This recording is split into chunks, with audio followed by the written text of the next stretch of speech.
नमस्कार, शुभोदय। आज हामी लोक सेवा आयोग जलेश्वर कार्यालयबाट प्रकाशित सहायक कम्प्युटर अपरेटर परीक्षा नतिजाको बारेमा जानकारी दिनेछौँ। यो परीक्षा समावेशी लिखित परीक्षाको नतिजा हो, जुन लगभग 7 महिना अघि सञ्चालन भएको थियो।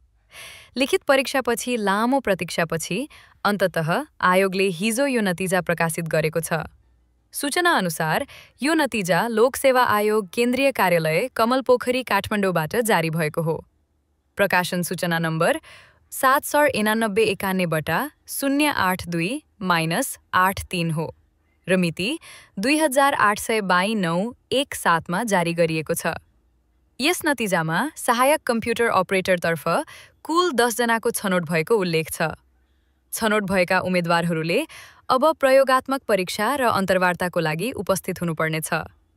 छनौटका लागि आवश्यक कागजातहरू: पासपोर्ट साइज फोटो 2 प्रति, प्रमाणपत्रको सक्कल तथा नक्कल 2 प्रति, दरखास्त फारमका प्रथम तथा दोस्रो पाना 2 प्रति।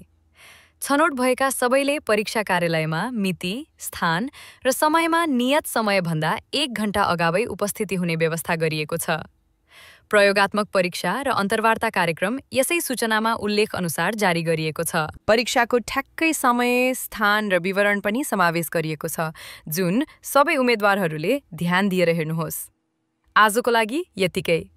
नतिजा सम्बन्धी थप जानकारीको लागि राजपत्र वा लोक सेवा आयोगको आधिकारिक वेबसाइट अवलोकन गर्नुहोस्।